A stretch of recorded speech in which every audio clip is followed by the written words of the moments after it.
Reds, and welcome back to another episode of Liverpool Latest.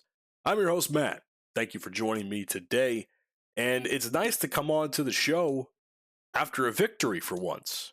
It has not happened all that often these last few weeks, and I feel a lot better knowing that I could sit here and have a smile on my face after a result like we had against Fulham, which I personally had no hope for. I thought this might be one of the worst stretches we've had for a week in some time. And thankfully, we all had something to smile about today. There's a couple things we have to smile about. I mean, Rio had a very good performance. Salah had a great goal. Thankfully, the defense and the goalkeeping held up, so we didn't really have to worry about conceding too much. Not to mention, around the league, Arsenal is continuing to bottle, and City is pushing ever so slowly to get to the point where Arsenal currently is at this point in time. So we're looking at a very, very interesting period for these next couple of weeks left in the Premier League. With that said, let's get right into some of the stats for today's, or at least yesterday's game. And I will say they were quite interesting, to say the least. I mean, it wasn't necessarily a dominating game by any means. It was a very even game all around. 15 shots apiece on goal. One more for us, 5 on 4 on target. Possession-wise, 53% possession and 47 for Fulham. We had more passes, which almost by 100, which honestly passes are probably one of the most useless stat in this entire list. The accuracy of the passes were basically even, 89 to 87%. Fulham committed less fouls, which is something that is a little bit telling in the sense where maybe we gotta do a little bit better when it comes to discipline and foul trouble. But they did commit less fouls, Fulham. No yellow cards were given in this match, which is a shock because I feel like every time there is a game, at least one yellow card in some capacity is given. So to see none there is quite impressive. Offsides, Fulham had less, 2-4, and corners they had more, 9-6. But clearly those corners did nothing to help them win the game.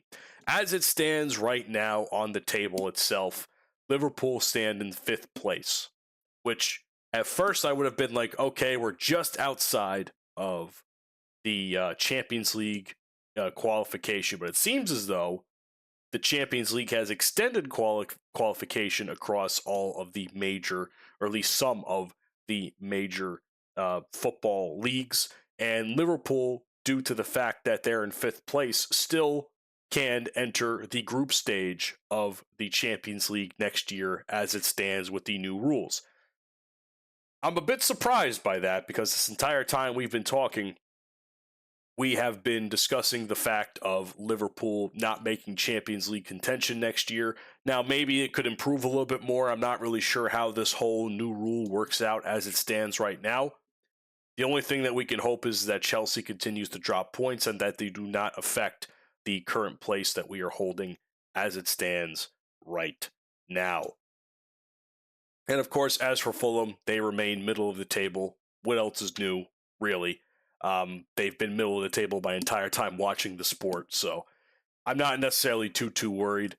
But Tottenham, on the other hand, being a big team about to face relegation, is going to be very interesting in the coming weeks. So that's kind of around the league in addition to what we've been doing and how it's affecting us in some capacity. And it's also nice to laugh at the other teams for being less fortunate than we are, even though we've had a very rough year. So one thing I want to talk about, though, is Rio Ngamoha, because Rio had an absolutely spectacular showing this past game. I don't know what it is about this kid, man, but I watch how he plays and I watch how he dribbles the ball and how he makes passes, and there's just, God, it's just perfect. I love it. I just love the way that kid plays. The fact that he got a start at all is a shock in its own right. So I'm very proud of the kid. He's also the youngest goal scorer in Anfield history for a Premier League game. I think he did score another time, but I guess it wasn't at Anfield. But he is the youngest Anfield goal scorer in the history of the sport of Liverpool, or at least Liverpool as a club. So that's pretty cool. I think that's a pretty cool stat to have. His little celly of the whole, like, oh, you guys stink type thing was pretty fire. A little immature, but it was funny for what it was. But yeah, man, I didn't watch the full game. I watched basically up until the first half and then some portions of the second half. So by the time I saw, for what I did see with Rio, it was a very, very good showing. The kid clearly has his stuff. He's only going to get better from here, which is the scary part of it all. So it's a matter of Arne Slot continuing to give him proper opportunities, and I think there should be more of opportunity coming to Rio for such a great performance that he had in the game. And again, I can't attest for what happened in the second half. Maybe he didn't do as well in the second half, but the fact of the matter is, during that first half, I was very, very impressed with what I was watching. Speaking of the first half, there was one thing that happened that got me a little bit worried, and that was Curtis Jones.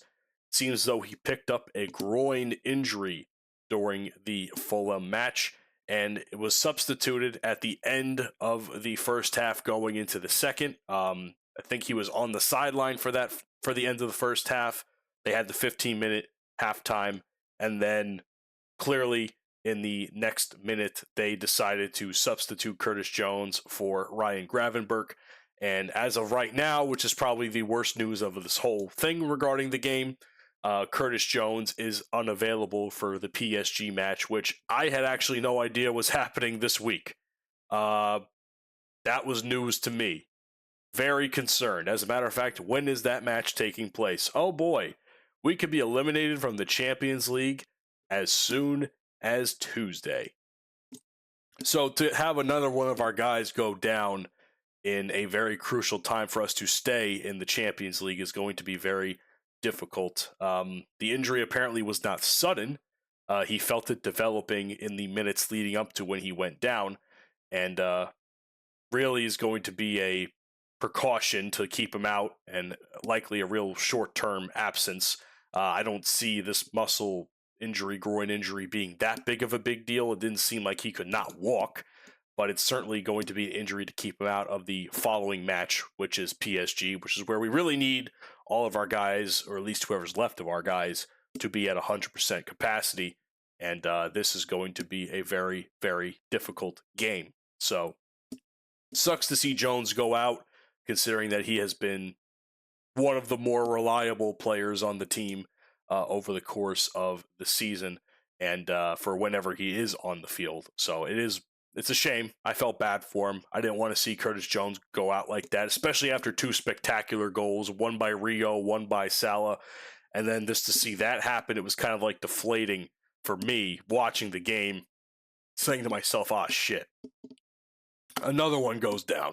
So not entirely happy about that, but one thing I am a bit interested in, I will say for sure, is the opportunity to sign a very highly rated French teenage player in Eli Junior Krupi, who has been I think I've mentioned him a handful of times on this match, because in doing my research for today's episode, I saw that I have clicked on some of his profiles, whether it's on Wikipedia or other sites, and clearly it's been a name I've talked about already. Currently, he's playing for FC Lorient, which is surprising enough because he is on loan to FC Lorient when he's basically played there his entire career up to this point. He did make the Premier League level, being signed to Bournemouth, but clearly Bournemouth did not have much of a use for him at this point in time, so he is currently on loan in Lorient. So he does have some, however little, Premier League experience, but clearly he is someone to be a force to be reckoned with, because if both Chelsea and Liverpool are essentially fighting for a spot to have this kid transfer to their team, it could very well be a big deal. You know, I have been of the opinion these last couple of weeks, as disappointing as it is to see a lot of our older players start to fade away from the club and move on to other opportunities, and knowing the club is going through its youth movement, as I've been coining it, I don't see a reason to not at least consider the fact of signing Krupi to the team, or at least trying to get him to sign or get him to transfer. Um, you know, it's an option. It is an option, and I know I say this all the time.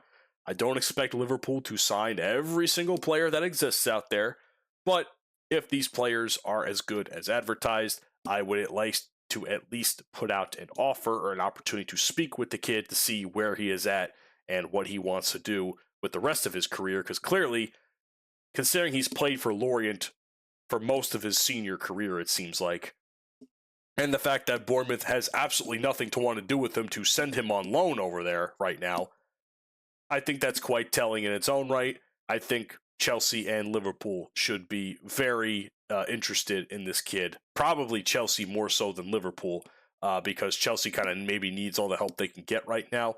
And Liverpool, they have their own problems in trying to re-sign or trying to get new players. I have my list of players I want them to get.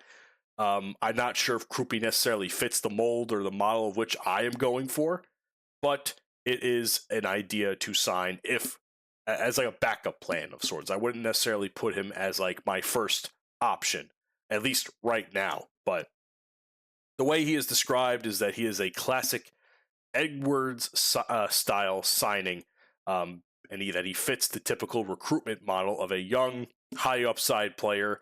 Not necessarily at the elite stage yet, but certainly a rising star in that right, and has very good development potential.